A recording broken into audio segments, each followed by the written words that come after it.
Welcome to Obstacle Running Adventures. I agree. And like I said in the beginning, if you do it, say, oh, we're gonna do this is a different series. This is our cross series, Right. and you do it in conjunction with the actual Elite series. That's fine. Like in a couple of Fridays, but they were talking about changing all competitive races to this format that no one liked. I was like, what are we doing? Yeah. Their whole Yeah, identity has always been sprint super beast. And now they're like, all right, yeah, there's this new thing. We're going all in. And it's like, all right, look where it got us. That wasn't the yeah. best decision. On the polar opposite side of the 3K is my favorite event, and that's where I first saw you. World's Toughest Mudder. You had a post about getting contender status for World's Toughest Mudder. I think the post was in 2023. Did you run it that year, or what's your history with Worlds? I've done it every year since 2023, and I think I've got elite contender status, or I got contender status once, and then elite contender status twice. I wanted to say that sounds right. We'll go with that. Gets you Yeah. that sweet bib. But yeah, that is my. I'll say that's my favorite series too. If you're calling World's Toughest Mudder a series, that's my favorite one. They're all very long, they're all very hard, and the culmination at World's Toughest is a huge payoff. Like the 24-hour race as being the big one you're doing at the end of the year is a great payoff. So Yeah.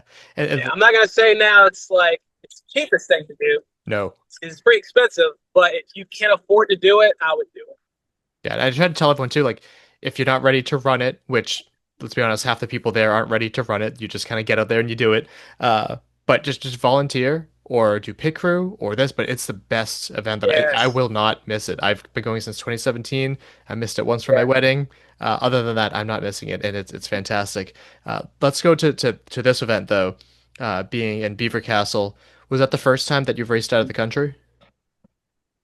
Yeah, it's the very first time I've raced out of the country. Had a few hiccups getting over there, but I feel like I raced pretty good. Like my flight got canceled mid-flight. Oh, Uh, yeah, we were literally crossing the pond, to go to England, and someone had a health emergency. We had to turn back around and go to JFK.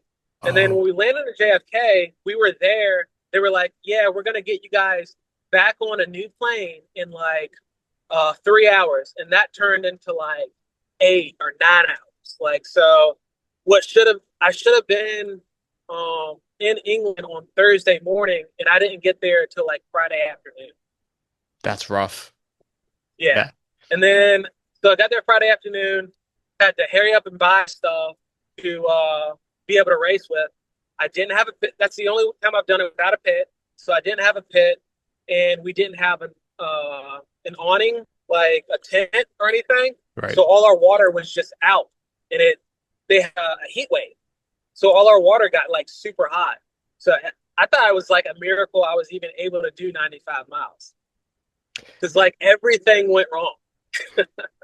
No one expected it to be that hot, right? Like, Yeah. I have some friends out there, I'll shout out Fran, who's saying like, it's so unpredictable, this and that. I'm like, yeah, I live in New England. I get unpredictable weather, but that heat wave was so brutal, and their lack of AC was awful. We went out early and to try to like sightsee and all that, and we paid extra for AC, and it was worth every goddamn penny. Yeah. So how was it handling the heat? Because more than water, like electrolytes and all that stuff, having to find that balance, right? Yeah. I heard other people say this, and it's 100% true. I live in Virginia Beach. It's during the summer, it's usually 98 degrees, 95 degrees, very high humidity. I haven't, it was only 80 something, and it felt so hot. It hits Like, different.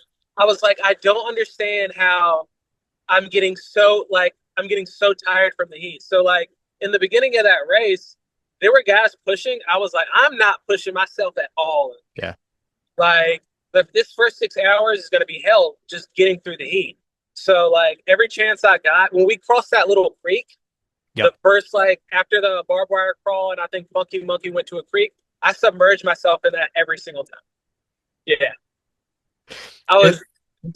drinking water. If I felt like even the slightest bit that I was thirsty, I was like chugging water. It's funny too because people, and it's always just shouting out, always bring your wetsuit just in case. But people go from Yeah. like hypothermia to people were having heat stroke in this race too. Yeah. Like the beginning stages and kind of further stages. I talked to Charlie Bower. Like there's people that really got impacted by that, which it's never really that hot. Last year was also super hot down in Florida Yeah. too, but this year felt a different kind of hot. It felt hotter this year. And like, I think the actual temperature in Florida the year before that was like technically hotter. Right. But when you were running, I was like, I don't know, maybe it's just like more sun exposure, but I was burning up. Like, Yeah. So other than the insane heat,